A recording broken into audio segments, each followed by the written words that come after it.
오늘 이 시간 우리에게 주신 하나님 말씀 사무엘하 18장 31절로 33절 말씀입니다. 같이 봉독합니다. 구스 사람이 이르러 말하되 내 주 왕께 아랠 소식이 있나이다.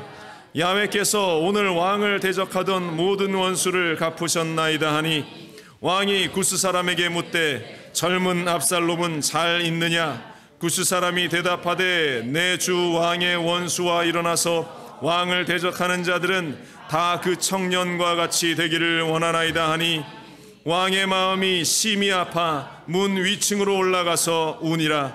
그가 올라갈 때에 말하기를 내 아들 압살롬아, 내 아들 압살롬아, 차라리 내가 너를 대신하여 죽었더면 압살롬 내 아들아, 내 아들아 하였더라. 아멘. 앉으시면서 인사 나눕니다. 주님의 이름으로 당신을 너무나 사랑합니다. 우리 자녀들은 부모님들 축복하시고 부모님들은 또 우리 자녀들을 축복합시다. 주님의 이름으로 여러분들 너무나 사랑합니다. 말씀드린 대로 오늘은 미국은 Mother's Day, 한국에는 같이 해서 어버이 주일로 아버지와 어머니 또 우리 부모님들의 그 사랑과 그 은혜와 또 그 정성과 그 모든 것을 함께 알고 나누는 날이 우리 어버이 주일이죠.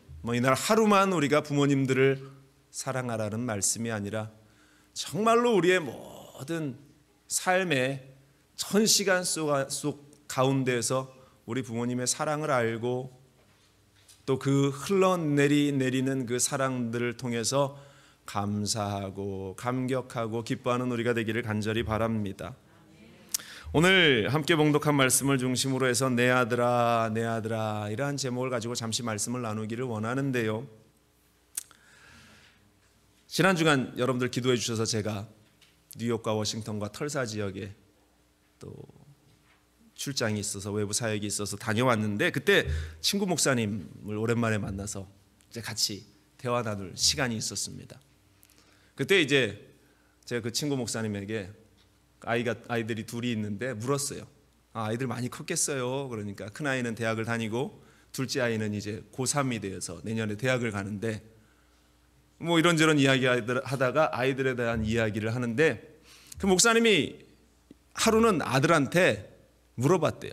아들이 하도 공부를 안 해서 야, 너 이제 대학 갈 때가 됐는데 너 크면 뭐 먹고 살래? 너 이렇게 공부 안 해서 대학도 안 가고 어떻게 좋은 직장도 얻고 어떻게 사회생활 잘 하겠냐라고 물었더니 그 아들이 이렇게 대답하더랍니다.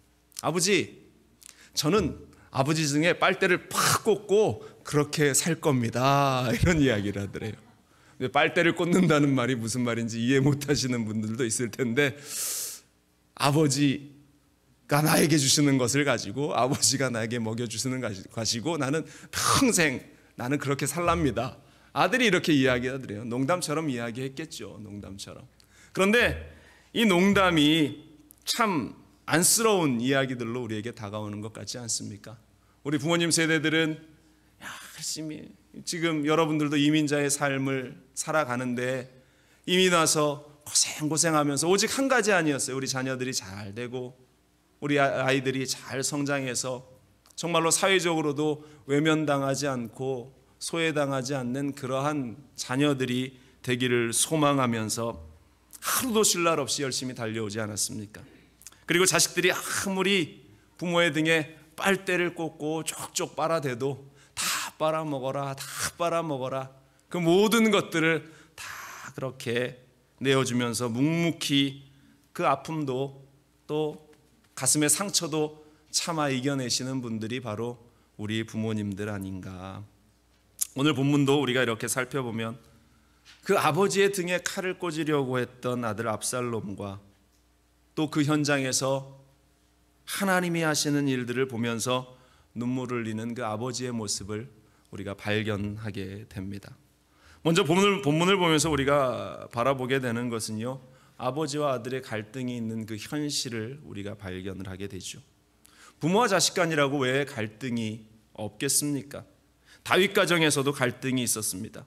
특히 이 압살롬은 다윗의 아들들 중에서 특별한 사랑을 많이 받았던 것이 이 압살롬이라는 그러한 자녀였는데, 이 압살롬의 이 반역이 11년 전 어떤 한 사건으로부터 시작되어지죠. 이제 다윗이 많은 부인들이 있었기 때문에 자녀들이 다른 부인을 통해서 태어나게 되는데, 이 압살롬과 다말이라는 이 남매는 다른 아내에게서 태어났고, 또 암논이라는 다른 이복 형제가 있었어요. 큰아들 암논이 이 다말에게 몹쓸 짓을 행하게 됩니다.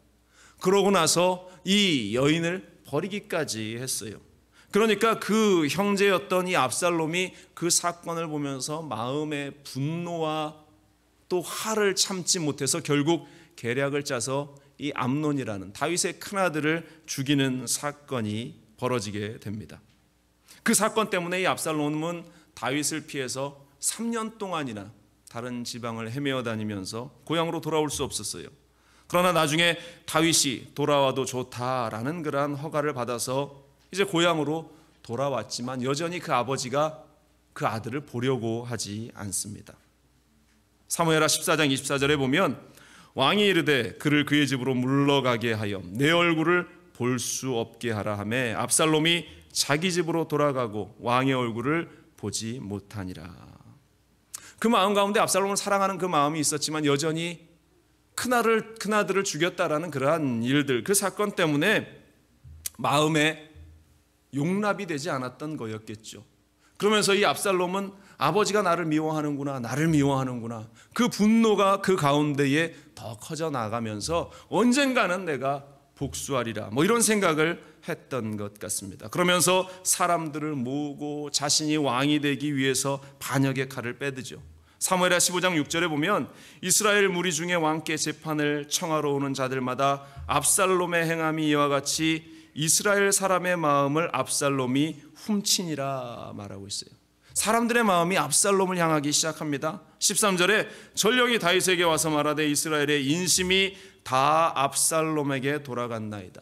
결국 이스라엘 백성들의 마음을 다 훔쳐서 아버지를 몰아내고 자기가 왕이 되려고 반란을 일으킨 사건. 백성들의 마음이 준수한 용모와 자신들의 마음을 알아주는 것 같은 압살롬에게 다 쏠려가기 시작했다. 이 아버지와 아들의 이 갈등이 결국 해결점을 찾지 못하면서 계속 더 극으로 치닫고 있는 모습을 우리는 발견하게 되는 것입니다. 이 사건을 지금 바라보면서 아버지에게 문제가 있었다, 아들에게 문제가 있었다, 이 이야기를 하려고 하는 것은 아닙니다. 어떤 사람들은 아버지가 아들을 사랑해 주지 않아서, 또 어떤 사람들은 이 자녀가 아버지의 그 마음도 알아보지 못하는구나 라고 서로의 잘잘못을 이야기할 수도 있겠지만, 누구에게 원인이 있는가가 중요한 것이 아니라 이러한 갈등이 오늘날 우리의 가정들 가운데에도 존재하고 있다라는 것이죠. 그래서 작은 것 하나에 마음의 상처를 받고 작은 것 하나에 부모님과 자녀들 가운데에 갈등이 일어난다라는 사실, 그것은 어찌할 수 없는 현실의 이야기다. 그런데 여러분들, 그 상처 때문에, 그 마음 때문에 오늘 이 다윗의 가정처럼 극으로 가는 일들이 우리 가운데에 없기를 주님의 이름으로 간절히 축원을 드립니다. 그럼에도 이 현장 가운데에서 두 번째로 우리가 발견할 수 있는 그것은 아버지는 그래도 아들을 위해서 눈물을 흘리고 있다라는 것입니다. 어찌하였건 그 마음에 그 부모는 자녀를 위해서 눈물을 흘린다라는 것입니다. 아들 압살롬이 아버지를 반역하죠. 왕을 폐위하고 자신이 왕이 되려고 공격합니다. 정말로 온 힘을 다해서 다윗과 그의 군대들을 공격하는데, 처음에는 성경에서 아까 말씀드렸듯이 온 군대가 다 압살롬의 편이 되었고 온 백성이 다 그의 편이 되었던 것 같습니다. 그러나 하나님은 그러한 일을 원하지 않으셨다라는 것입니다. 압살롬에게 유리했던 전세는 한순간에 그의 판단 미스로 하나님께서 그 일을 만드셨겠지요. 순식간에 그 상황이 역전되어 버립니다. 사무엘하 17장 14절에 보면 압살롬과 온 이스라엘 사람들이 이르되 아렉 사람 후세의 계략은 아히도벨의 계략보다 낫다 하니 이는 야훼께서 압살롬에게 화를 내리려 하사 아히도벨의 좋은 계략을 물리치라 명하셨습니다. 아히도벨이라는 사람이 정말로 이것은 완벽하게 승리할 수밖에 없는 계략을 가지고 왔는데, 이 압살롬과 그를 따르는 사람들이 이 아히도벨이라는 사람의 계략을 택한 것이 아니라 후세의 계략을 택합니다. 결국 그들이 질 수밖에 없는 그 계략을 택함으로 말미암아서 자신들의 반역이 실패로 돌아가게 되는데, 이것은 하나님이 그 일들을 만드셨겠죠. 이 장면에서 우리는 다윗이 아버지였구나라는 사실을 우리는 발견하게 됩니다. 본문에서 보여지는 다윗의 마음이 바로 부모들의 마음, 오늘 이 시대에 우리 어머니, 아버지들의 마음이 아닌가. 자식들이 잘못함 가운데 있을지라도, 실수함 가운데 있을지라도 그 부모님들은 끝까지 그 자녀들을 사랑으로 품으려고 하는 것이 그 부모의 마음이에요. 그런데 자녀들은 그 마음을 알지 못해요. 오늘 본문의 압살롬도 그 모습을 알지 못했던 것 같습니다. 아버지 다윗이 압살롬을 소탕하러 나아가는 그러한 군대, 요압과 아비새에게 이러한 부탁을 합니다. 사무엘하 18장 5절에 왕이 요압과 아비새와 이때에게 명령하여 이르되 나를 위하여 젊은 압살롬을 너그러이 대우하라 하니 왕이 압살롬을 위하여 모든 군 지휘관에게 명령할 때에 백성들이 다 들으니라. 그 반역자를 이제 다 소탕하러 가는 그 현장 가운데에 압살롬을 좀 긍휼히 여기고 너그럽게 봐달라, 그를 살려달라는 이야기 아닙니까? 한마디로 죽이지 말아라라는 그러한 이야기. 많은 부장들이 당황했을 겁니다. 반역자를 그대로 놔두었다가는 또 다른 반역의 그 불씨가 꺼지지 않을 텐데 라고 생각했을 겁니다. 그러나 아버지는 그들에게 그렇게 이야기하고 노심초사 상황이 어떻게 되었는가를 기다립니다. 전쟁에서 패한 압살롬이 쫓기기 시작했죠. 결국 도망하는 압살롬의 머리카락이 상수리 나무에 걸려서 대롱대롱 매달려 있을 때 그의 부장이었던 요압이 달려가서 칼로 그 압살롬을 찔러 죽입니다. 이 소식이 다윗에게 들려집니다. 사무엘하 18장 33절인데 오늘 말씀, 왕의 마음이 심히 아파 문 위층으로 올라가서 우니라. 그가 올라갈 때에 말하기를 내 아들 압살롬아, 내 아들 압살롬아, 차라리 내가 너를 대신하여 죽었다면 압살롬 내 아들아 하였더라. 다윗의 그 통곡의 목소리가, 눈물의 목소리가 우리 가운데에 들려지는 것 같습니다. 자기 생명보다 차라리 내가 죽었으면 더 나았을 것을, 압살롬의 그 죽음 앞에서 통곡하는 그 아버지의 눈물. 여러분들, 이것이 바로 자녀를 사랑하는 부모의 마음이죠. 서로 갈등과 다툼이 있다 할지라도 그것이 우리에게는 끝이 아니라는 사실. 아무리 미운 짓을 하고 심지어 아버지를 향해 칼을 겨눈 아들이라 할지라도 그 자식의 죽음 앞에서 차라리 내가 죽으면 나았을 것을, 차라리 내가 죽는 것이 더 낫겠다, 아들의 그 죽음 앞에서 비통하게 눈물을 흘리고 절규하는 그러한 마음, 아버지의 마음. 여러분들, 그 아버지의 마음, 부모님의 마음, 그 마음을 우리는 잊지 말아야 할 줄로 믿습니다. 이 자리에 계신 여러분들, 누군가의 자녀였고 또 지금 누군가의 아버지이고 누군가의 어머니들이죠. 여러분들의 그 마음, 그 사랑의 마음, 자녀들을 바라보는 그 마음, 결코 이것이 가벼운 것이 아님을 우리는 잘 알고 있습니다. 그런데 이 엄청난 부모님의 사랑과 은혜 가운데에 우리가 자식 되었을 때는 사실 그 마음을 잘 알지 못한다는 것이죠. 그래서 부모님 사랑 앞에서도 너무나 무관심으로 대할 때가 많이 있다라는 것입니다. 사실 물론 저도 이 말할 처지는 안 되는 것 같습니다. 부모님들을 생각하면 너무 죄송한 마음이 크죠. 올해 저희 아버님이 이제 한국 나이로 84세가 되셨고 어머님이 82세가 되셨어요.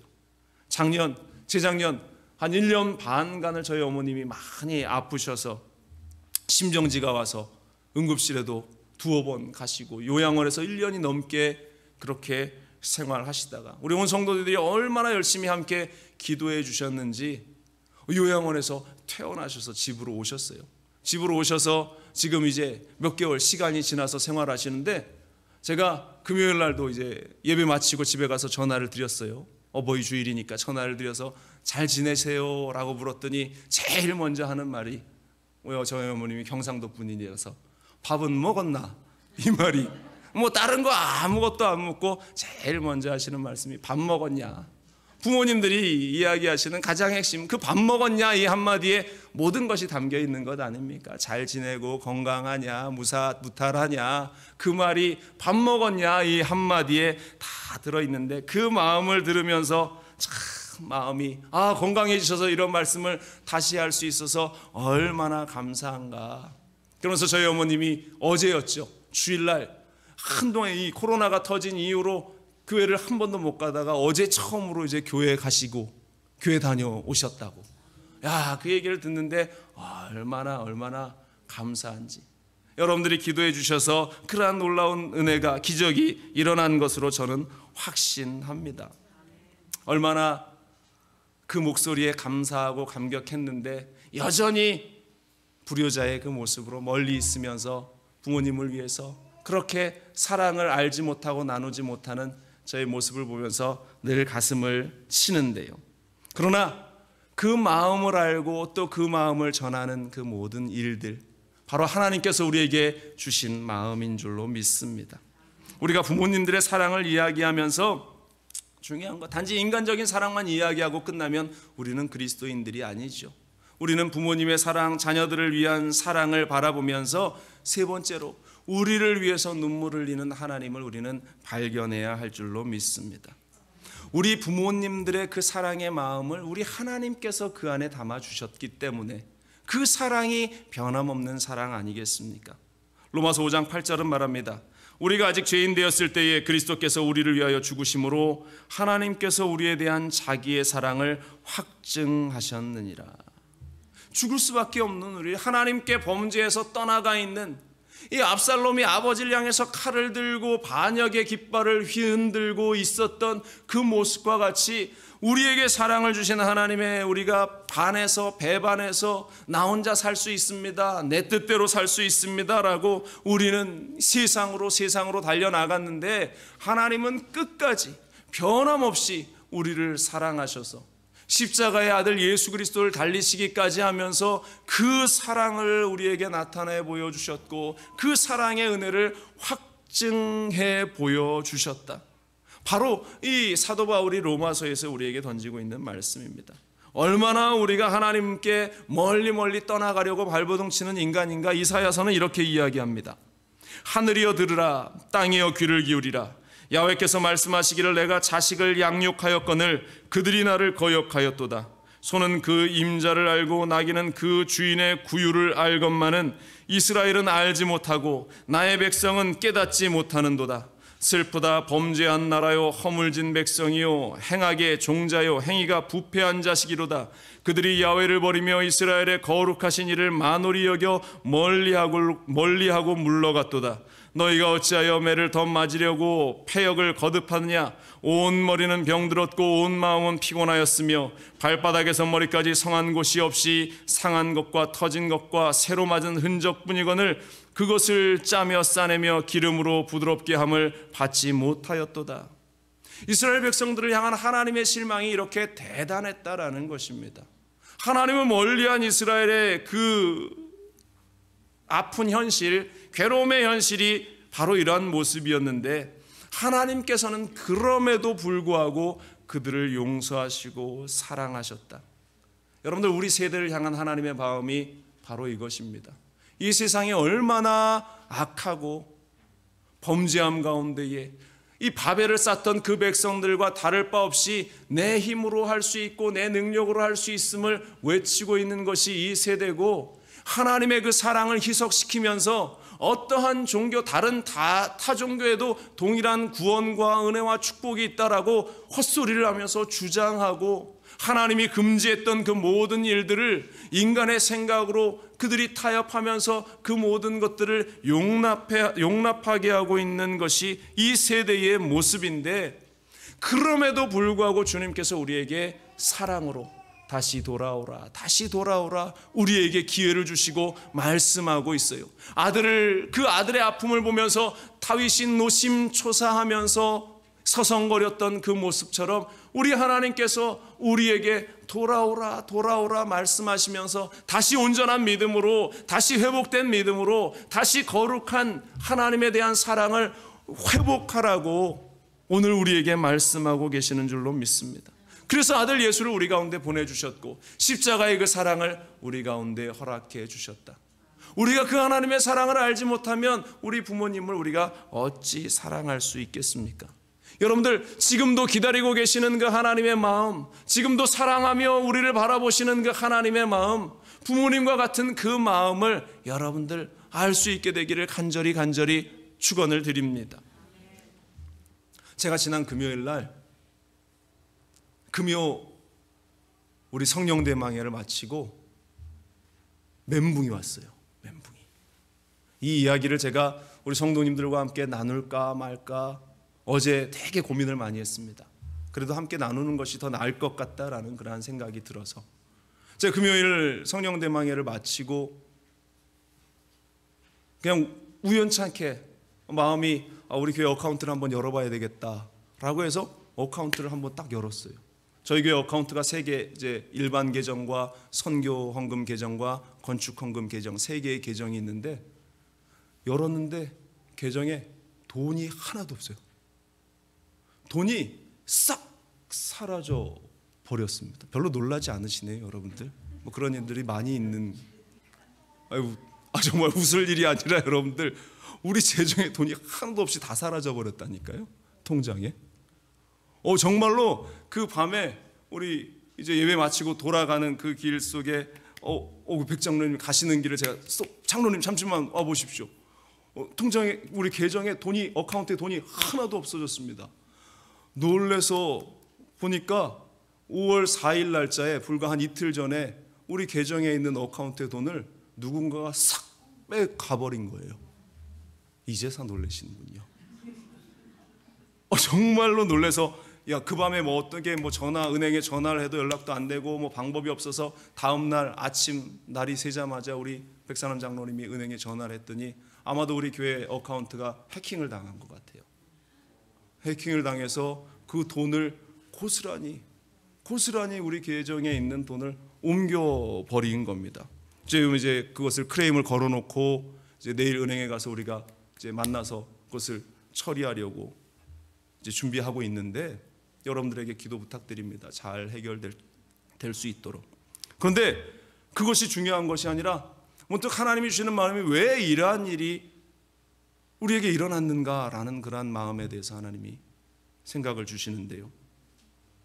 하나님께서 주시는 마음이 그거였어요. 정 목사야. 네가 교회 통장에 돈이 조금씩 쌓이면서 네 마음이 교만하지 않았니? 이러한 마음을 주시는 거예요. 그래서 제가 하나님한테 말씀드렸어요. 하나님, 어카운트에 몇만 불 우리 교회 재정이 있다고 그것으로 우리가 교만할 만큼이나 됩니까? 라고 하나님한테 제가 반문을 했습니다. 그런데 하나님께서 주시는 마음이 바로 그것이었어요. 네가 이 교회를 우리가 성도들이 함께 애써서 땀 흘리면서 이루어 나가는 그 현장 가운데에 불과 3, 4년 전까지만 해도 우리가 한 주 살기 빠듯한 그러한 삶이었는데 하나님께서 은혜 주셔서 재정이 채워지고 또 물질이 조금 생기기 시작하니까 네가 잘하는 걸라고 착각하고 있는 것 아니냐. 성도들도 너 스스로 잘하고 있다라고 착각하고 있는 것 아니냐. 이 정도 교회 사이즈에 이 정도 재정, 이 정도 헌금이면 정말로 놀랄 만한 헌금이 우리 가운데에 주어지는구나.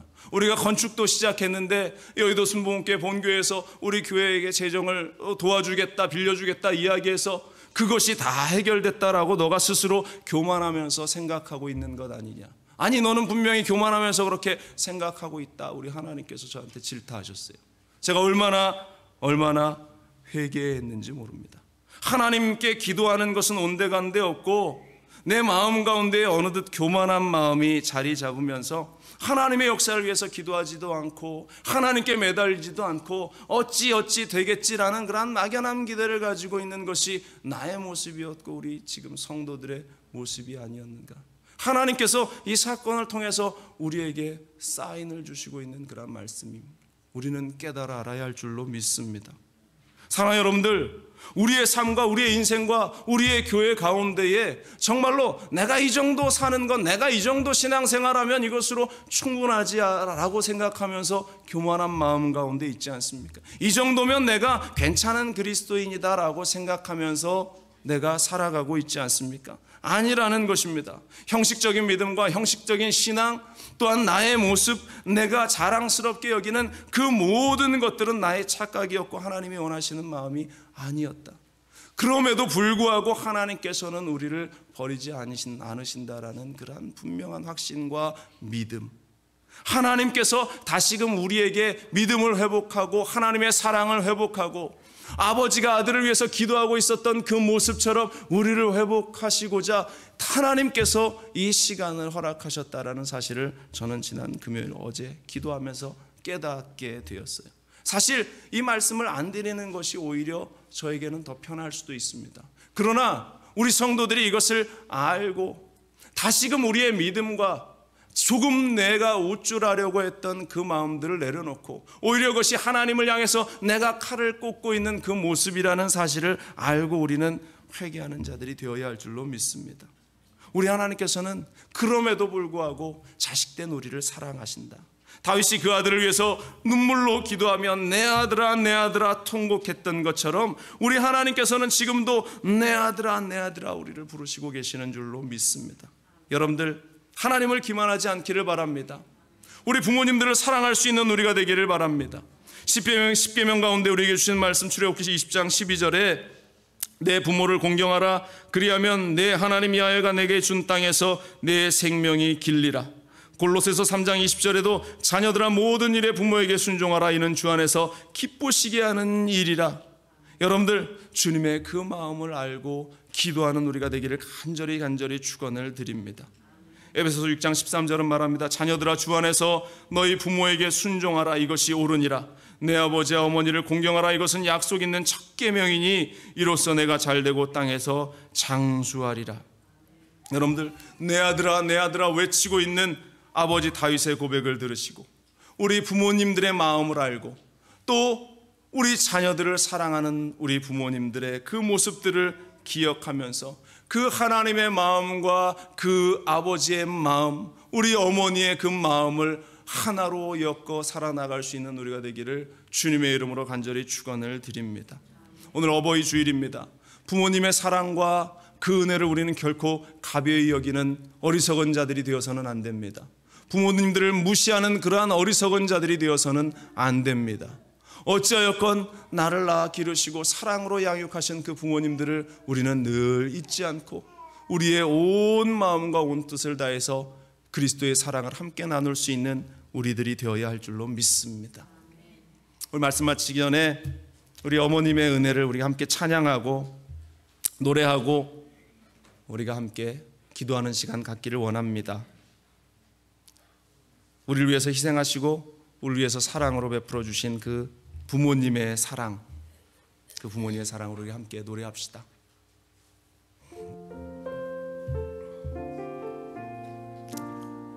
나 실제 괴로움 다 잊으시고 나 실제 괴로움 다 잊으시고 기르실 제 밤낮으로 애쓰는 마음 진 자리 마른 자리 가라니시며 손발이 다 닳도록 고생하시네. 하늘 아래 그 무엇이 넓다리요. 어버이의 희생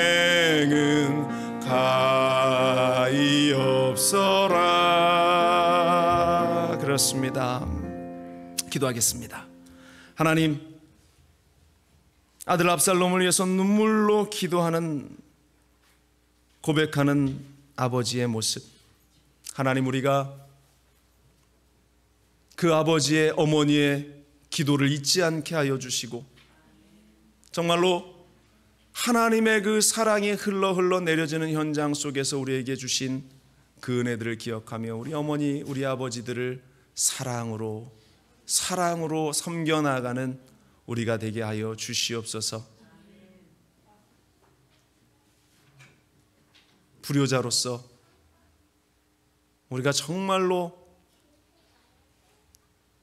우리 부모님들의 사랑을 소중히 여기지 못했던 것을 주님 용서하여 주시옵소서.